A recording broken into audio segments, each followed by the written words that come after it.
오늘도 우리의 새벽을 깨우신 하나님을 찬양합니다. 하나님께서 우리의 삶에 가까이 찾아와 주실 줄 믿습니다. 옆에 계신 분들 한 번 더 이렇게 인사하겠습니다. 해보니까 되네요. 인사하겠습니다. 해보니까 되네요. 해보니까 되네요. 한 번 더 인사하실 때 계속하십시다. 고백하겠습니다. 계속하십시다. 새벽을 깨우시면 또 몸이 적응하는 것 같습니다. 참 간사해서요. 힘든 것 같은데 3일째, 4일째 되면 어느새 몸이 적응하는 것 같습니다. 같이 암송해 보실까요? 우리 주제선도 같이 한번 암송해 보시면 좋겠습니다. 시편 7편 10절 말씀 시작. 나의 방패는 마음이 정직한 자를 구원하시는 하나님께. 한 번 더 시작. 나의 방패는 마음이 정직한 자를 구원하시는 하나님께로다. 네, 시편 7편 10절 말씀. 네, 이 믿음을 가지고 살아가는 삶을 축복합니다. 정말 저에게는 이런 소원이 생겼습니다. 우리 50주년 임직식을 이번 토요일에 우리가 치르게 됐는데요.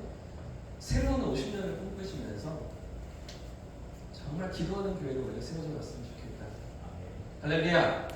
정말 하나님 앞에서 새벽을 깨우고 기도가 살아있는 그런 교회로 나아갔으면 좋겠다. 사실 어제 조금 제가 원망이 좀 생겼는데, 기도를 하다가 왜 이렇게 간절한 기도가 안 터져나오지? 이렇게 부르짖는 기도가 어려우시지? 이런 생각들이 제 안에서 혼자 막 불평이 일어났어요. 그러다 이렇게 같이 화요일 기도 제목 읽자고 요청을 해드렸는데 아무도 안 읽으시는 거예요. 저 혼자 읽고 있는 거예요. 나중에 보니까 불이 안 켜졌어. 그랬는데 엉뚱한 데다 제가 마음이 이렇게 불편했는데 오늘 자막으로 준비해 놓았습니다. 그래서 오늘 내일부터 계속 자막으로 보실 텐데 같이 좀 기도하셨으면 좋겠다. 저랑 같이 벌써 1년이 다 돼가시는데 주여 주님 이름 찾고 기도하자고, 주여 은혜를 주옵소서 새벽마다 기도하자 이렇게 같이 훈련하는데 이렇게 참 안 되실까 하면서 어제 하루 종일 좀 고민이었어요. 왜 그러실까? 이렇게 안 될까? 경상도 양반이셔서 그런가? 조금 보수적인 동네여서 그런가? 이런 생각들이 들었는데요. 훈련인 것 같아요. 조금 우리가 도전을 하고 시도하고 또 함께 하나님 앞에 간절함으로 나아가는 그런 기도로 우리 대형교회가 새롭게 세워질 수 있기를 주님의 이름으로 축복합니다. 간절한 기도가 깨어나는 오늘 새롭게 되시기를 주님의 이름으로 축복합니다. 오늘 말씀 속에 그런 하나님을 경험하고 그런 부르짖는 기도로 우리가 나아갔으면 좋겠는데요. 오늘 기사 하나 보시면서 시작하겠습니다. 2015년 3월 27일 영국 데일리 메일이라는 그런 일간지에 실린 기사 하나 보여주십시오. 영어로 되어 있긴 하지만 길거리 개들이 참석했다. 장례식장에 할머니의 마가리타 수아레즈 할머니의 장례식장에 길거리 개들이 참석했다. 뭐 이런 기사가 2015년 3월에 실렸습니다. 멕시코의 한 장례식장에서 있었던 사건인데요. 이 장례식장 유기견들이 떼져서 나타났다는 것이죠. 그리고 그냥 잠깐 이렇게 머물다 간 게 아니라 며칠 동안 이 장례식장을 지키면서 함께했다. 뭐 이런 기사입니다. 일간지 이 보도에 의하면 이 마가리타 수아레즈라는 할머니는 매일 아침에 자기 집을 오가는 유기견들 한 20마리를 돌보셨다고. 이 할머니신데요. 왼쪽에 있는 할머니, 그 딸이 보도한 내용인데, 그런데 이 동네 주민들이 이 할머니 별명을 유기견들의 대모라고 말할 정도로 그렇게 강아지들을 사랑하고 먹이를 주고 살뜰하게 보살펴 주었다는 것이죠. 그런데 이 할머니가 2015년 건강이 악화되면서 병간호 때문에 이 딸이 사는 동네로 이렇게 이사를 가게 되셨습니다. 그리고 얼마 지나지 않아서 이 할머니가 세상을 떠나신 것이죠. 자, 근데 이 할머니 장례식장에 누가 찾아왔다고요? 누가 나타났다고요? 그냥 개도 아니고 키우던 개도 아니고 유기견들이요. 동네에 떠돌던 유기견들이 나타났다는 것이죠. 이런 사진입니다. 장례식장을 지키는 강아지 어머니가 찾아와서 저 밖에도 있고요. 이런 모습들이, 이런 진풍경이 벌어졌다는 것입니다. 놀라운 것은 원래 이 할머니가 살던 동네와 장례식이 있었던 동네가 상당히 멀다는 겁니다. 그냥 가끔 이 지도를 보시면 원래 할머니가 살던 동네는 이 오른쪽 아래에 메리다라는 동네라고 합니다. 근데 이 장례식이 있어 딸이 사는 동네는 이 이름이 좀 다른 쿠에르나 카파카라는 동네, 지금 이 화살표로 되어 있는 여기서 지금 할머니가 잠시 사시면서 여기서 장례식을 치렀는데 여기서 여기까지 가는 거리가 얼마나 되었을까요? 고속버스로 20시간 걸립니다. 이런 거리를 동네 개들이 찾아왔다는, 어떻게라도 찾아왔어요? 저는 상상이 안 돼요. 저는 이해가 안 돼요. 근데 그 개들이 찾아와서 장례식장에 머물면서 할머니의 장례식이 다 진행되고 운구차가 떠날 때까지 그 곁을 지켰다는 것이죠. 여러분, 그 먼 거리를 이 기관들이 달려와서 생전에 그 자기들을 돌봐준 할머니의 사랑에 감사하면서 이 먼 거리를 찾아온 이 사건을 일간지가 보도하고 지금 반대편에서 그렇죠? 영국에서 또 보도가 되고 이런 것들 아니겠습니까? 여러분, 이럴 때 보면 사람보다 개가 나은 것 같아요. 은혜 갚은 까치, 여러분 아시죠? 이야기 아시죠? 은혜 갚은 호랑이도 있잖아요. 은혜 갚은 구렁이도 있고요. 근데 사람들 이야기 같아요. 배운 망덕 그런 이야기들, 그죠? 은혜에 대해서 보답하지 못한 이야기들도 많잖아요. 저도 이번에 마음 고쳐볼까 생각해봤습니다. 교회 앞에 돌아다니는 유기묘 고양이들 3마리 잘 돌보면 그러면 저도 나중에 좀 은혜를 돌려받지 않을까. 네. 여러분, 제가 지금 무슨 이야기를 하고 있습니까? 유기견 이야기를 하고 있죠? 여러분, 우리의 삶에도 감사가 있느냐 하는 거죠. 감사를 고백하십니까? 우리의 삶에도 감사의 고백이 있으십니까? 방금 우리가 읽은 시편 9편은 다윗이 하나님 앞에 올려드리는 감사의 찬양입니다. 그런데 이 감사가 어떤 상황 가운데 올려졌는지, 어떤 형편 가운데서 하나님 앞에 감사가 드려지고 있는지, 이 상황이 아주 중요한데요. 우리가 감사한 마음을 갖는다 할 때 과연 진짜 감사가 무엇인지, 진정한 감사의 고백이 무엇인지를 보여주는 시편이 우리 시편 9편인 것이죠. 아무쪼록 이 시간 주신 말씀을 통해서 다시 감사가 회복되는 저와 우리 성도님들 되시기를 축복합니다. 여러분, 사실 우리가 하나님께 감사드리는 그 대부분의 상황은 어떤 상황들입니까? 하나님께 감사합니다. 감사의 예물을 드리고 감사의 고백을 이렇게 정리하고 그런 때가 어떤 상황들이십니까? 문제가 해결됐을 때, 어려움이 지나갔을 때, 원하던 일들이 이루어졌을 때, 그런 때 감사하지 않으십니까? 자, 그러나 우리의 삶에 원치 않는 일들이 발생할 때, 괴로운 상황들이 일어날 때, 고난과 고통이 우리의 삶에 찾아올 때, 그때에도 우리가 감사할 수 있을까요? 그때 감사하다고 하나님 앞에 우리가 고백할 수 있는 것입니까? 쉽지 않은 일이잖아요. 아무나 할 수 있는 일은 아닌 것이죠. 우리 마음으로는 그래도 감사해야지 라는 생각이 일어나지만, 범사의 모든 일에 감사해야지 생각하지만, 그러나 정작 우리 삶에 그런 고난들이 찾아올 때 이런 감사의 자리로 나아간다는 건 정말 어려운 일일 것입니다. 그런데 오늘 본문의 다윗은 사실 어려움이 처해 있는 그런 감사보다, 처해 있던 그런 어려움에서 고백하는 감사보다 그보다 한 걸음 더 앞으로 나아가는, 그보다 한층 더 업그레이드 되어 있는 그런 감사의 모습을 보여주고 있습니다. 우리처럼 감사한 일이 주어졌을 때 감사하는 것도 아니고, 어려움이 찾아왔을 때 감사하는 것보다 더 한층 성장한, 성숙한 그런 감사를 보여주고 있다는 것인데요.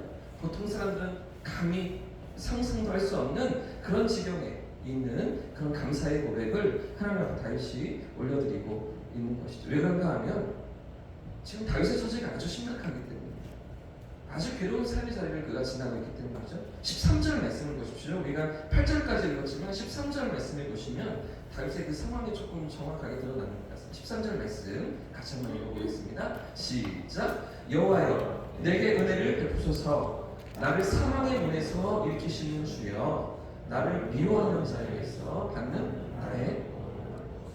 나의 무엇을 받으려고요? 나의 고통을. 내가 신음하는 소리예요. 그러니까 고난 가운데 있는 거죠. 근데 더 정확하게는 사망의 문 앞에서 일으키시는 주여, 이렇게 고백하는 내용을 보십시오. 아주 위태로운 처지에 다윗이 있었던 것 같습니다. 원수들과 미워하는 자들에게서 공격을 당하면서 아주 고통을 겪고 있는 그런 다윗이었다는 것이죠.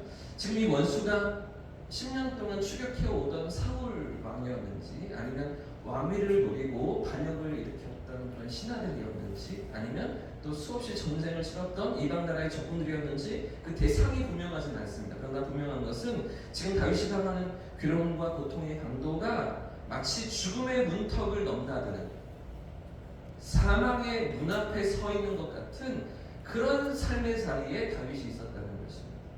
자, 그런데 이런 상황 가운데서 지금 다윗이 어떤 고백으로 하나님 앞에 나아가고 있을까요? 어떤 믿음으로 이런 위기와 고난의 자리를 이겨내고 있을까요? 감사합니다. 감사. 이 모든 상황 가운데서도, 이 모든 괴로움 가운데서도 감사로 하나님 앞에 나아가고 있는 것이죠. 자, 1절 말씀, 다윗의 이런 모습을 잘 보여주고 있는 1절 함께 읽겠습니다. 시작. 내가 전심으로 여호와께 감사하며 주의 모든 기이한 일들을 전하리이다. 할렐루야. 사랑하는 여러분, 지금 다윗이 이 고백을 하나님 앞에 드리면서 이 간구와 소원을 하나님 앞에 아뢰면서 그 첫 포문을 어떻게 열고 있습니까? 이 찬양의 첫 시작을 어떻게 하고 있습니까? 내가 전심으로죠. 전심으로 여호와께 감사하며 주의 모든 기이한 일들을 전하겠습니다 하는 거죠. 할렐루야. 이런 고백으로, 이런 믿음으로 하나님 앞에 다윗이 나아가고 있는데, 여러분 지금 다윗의 상황이 어떻다고요? 원수들에게 위태로운 공격을 당하는 상황 가운데 있다는 것이죠. 대적들에게 목숨이 위협받던 그런 처지에 다윗이 있었던 것이죠. 사실 오늘 시편 9편의 곳곳에 보시면 이런 위기에, 심각한 위기에 처해 있던 다윗의 흔적들이 드러나고 있는데요. 3절 말씀 보십시오. 제가 읽겠습니다. 내 원수들이 물러갈 때, 이렇게 말하고 있죠. 내 원수들이 물러갈 때, 그러니까 원수들의 공격이 치열하게 일어나고 있었던 상황인 것입니다. 4절 말씀도, 5절도 보십시오. 이방 나라들을 책망하시고 악인들을 멸해달라, 이렇게 간구해야 될 정도로 어려운 처지에 그가 있었던 것입니다. 6절 말씀도 보십시오. 원수가 끊어져 영원히 멸망당하기를 기도하고 있잖아요. 그 원수들의, 대적들의 공격에 직면해 있는 다윗의 삶이었던 것이죠. 8절 말씀도 보십시오. 공의로 심판해달라, 정직으로 판결을 내려달라, 이렇게 간구해야 될 정도로 그런 삶의 자리에 다윗이 처해 있었다는 것입니다. 이 정도로 괴롭고 고통스러운 삶의 자리에 다윗이 있었던 것인데, 그런데 이런 상황 속에 터져나오는 다윗의 첫 번째 고백이 무엇입니까? 내 상황에 대한 하소연이 아닙니다. 내 문제에 대한 어떤 간구가 아닙니다. 하나님 이러려하니 이렇게 도와주십시오라는 하나님께 대한 요청이 아닙니다. 감사하며 찬양하고 있는 것이죠. 그 모든 상황은 이미 내려놓고, 그 이미 모든 어려움들은 내려놓고 하나님 앞에 감사하면서 찬양하는 고백으로 나아가는데, 그것도 전심으로, 온 마음으로 감사하고 있는 것이죠.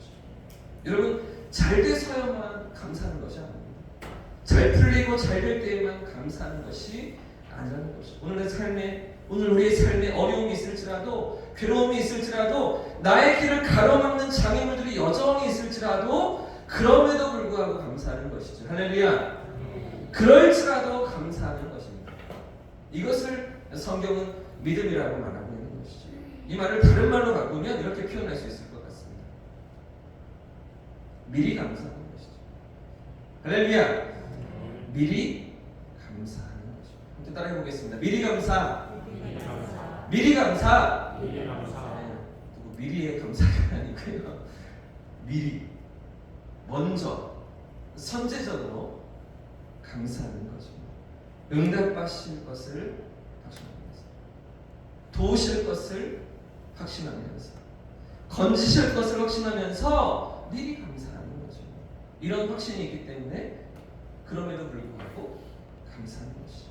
사랑하는 여러분, 우리 세대와 우리의 삶에도 이런 미리 감사가 시작될 수 있기를 축복합니다. 그럼에도 불구하고 감사하고, 그런데도 감사하는 것이죠. 그럴수록 감사하는 것입니다. 우리 삶에 부족한 것도 많고, 아직 해결되지 않은 것들도 많이 있지만 그럼에도 불구하고 미리 감사. 왜요? 하나님 선하십니다. 하나님 우리를 사랑하십니다. 하나님 오늘도 나와 함께하고 계시잖아요. 하나님 바라보면서 건지실 것을, 도우실 것을, 인도하실 것을 바라보면서 미리 감사로 나아가는 저와 우리 성도님들 되시기를 예수님 이름으로 축복합니다. 축원합니다. 한 여집사님이 있었습니다. 장밋빛 꿈을 가지고 결혼 생활을 시작했는데 실은 처음부터 이 남편은 술에 취해서 고주망태가 되어 들어오는 바람에 결혼 생활이 엉망이 될 뻔했습니다. 10년의 세월이 흘러도 남편의 술버릇은 고쳐지지가 않았고요. 집사님은 홀로 가슴앓이를 하면서 이 신앙생활을 하고 있었는데요. 그러던 어느 토요일 밤 늦은 시간에 그날도 변함없이 남편은 술에 잔뜩 취해서 고주망태가 되어서 현관 입구에 쓰러져 있었습니다. 이 여집사님은 남편 겨우 끌어다가 침대에 눕혀놓았죠. 그러면서 매일 이렇게 술주정인 남편과 씨름하는 자신이 너무나 한탄스럽고 너무나 괴로워서 하나님 앞에 서운한 마음을 토로해갔습니다. 하나님, 제가 그렇게 기도했는데도 왜 남편이 변하지 않을까요? 왜 저의 결혼 생활은 이렇게 엉망인가요? 하나님, 이제 저도 더 이상은 못 참겠습니다. 10년이 넘게 쌓이고 쌓인 서름의 대성통곡을 하면서 기도가 아닌 기도를 하다가 지난주에 들었던 목사님의 설교 말씀이 불현듯 떠올랐다고 합니다. 범사에 감사하라. 그러면 기적이 일어난다. 그런데 감사할 게 하나라도 있어야죠. 모두 다 불평거리 뿐인데 생각하면서 원망과 불평을 늘어놓다가 그래도 쥐어짜면서 고민해보니 몇 가지 감사가 떠올랐습니다. 그러면서 이렇게 감사의 고백을 하나님 앞에 올려드렸는데요. 23년의 감사의 고백입니다. 옆에서 정신없이 코 골며 자는 남편을 쳐다보면 한심하긴 하지만 그래도 없는 것보단 낫겠다 싶어 감사합니다. 언젠가 좋은 남편이 될 가능성이 있다고 생각하니 감사합니다. 저렇게 술에 취했지만 다른 데 안 가고 항상 집을 찾아와서 잠을 자니 감사합니다. 술은 좋아해도 여자라고는 아내밖에 모르니 감사합니다. 다른 남편들은 술만 먹으면 손찌검이나 심한 주사를 해서 식구들을 한숨도 못 자게 한다는데 그런 일은 없으니 감사합니다. 술을 그렇게 많이 마셨어도 아직까지 한 번도 병원을 간 일이 없으니 이것도 감사합니다. 술 먹은 다음날 아직까지 하루도 결근난 적이 없으니 감사합니다. 토요일에는 술을 더 많이 마셔서 주일날은 어김없이 잠만 자니 제가 교회 가는데 방해받지 않아서 감사합니다. 여러분, 이 어제주장의 감사 어떠십니까? 감사가 아닌 감사, 기도가 아닌 기도 어떻습니까? 감사라고 하기에는, 감사의 기도라고 하기에는 너무나 초라한 생각이 들어서 웃음밖에 안 나왔지만 그래도 불평보다는 감사를 하니 속이 후련해지는 것 같아서 왠지 기쁨이 생기는 것 같았는데요. 그래서 계속 떠오르는 대로 감사의 기도를 읊조렸다고 합니다. 그런데 그때 이 남편이 목이 말라 잠에서 깨어보니 어떤 상황이 벌어지고 있었을까요? 이 아내가 실성한 것처럼 웃으면서 계속 무언가를 중얼거리고 있었다는 거죠. 잠결에 깜짝 놀란 남편이 아내에게 조심스럽게 말을 걸었습니다. 여보, 한밤중에 안 자고 뭐 하는 거야? 뭐가 좋아서 그렇게 혼자 싱글벙글 하는 거야? 그러자 아내가 이렇게 대답했습니다. 여보, 당신과 사는 게 너무 감사해서 그래요. 그러면서 지금까지 기도했던 감사의 내용들을 모조리 말해주었죠.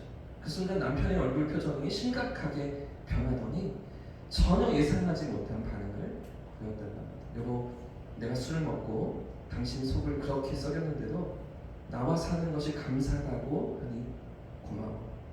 이제부터라도 나도 술을 끊으려고 노력할게. 그리고 내가 교회 가는 게 그렇게 당신의 소원이라면 당장 내일부터라도 나갈게. 여러분, 24일 가정에 어떻게 이런 변화가 일어날 수가 있었습니까? 어떻게 그런 술주정뱅이 남편이 완전히 다른 사람으로 마음을 굳혀먹을 수 있던 것입니까? 불평을 감사로 바꾸었기 때문이죠. 할렐루야. 할렐루야. 미리 감사로 원망을 바꾸었기 때문인 것입니다. 사랑하는 여러분, 오늘 우리 삶에는 어떤 불평거리가 있으십니까? 오늘 내 삶에는 어떤 문제들이 찾아와 있으십니까? 그 문제들을, 그 불평거리들을 미리 감사로 바꾸어내는 다윗처럼 내가 전심으로 여호와께 감사하며 여호와 이름을 찬양하기보다 미리 감사와 찬양의 고백으로 나아가는 우리 성도님들 되시기를 주님의 이름으로 축복합니다. 축원합니다. 함께 찬양하고 기도하겠습니다. 함께 찬양할 때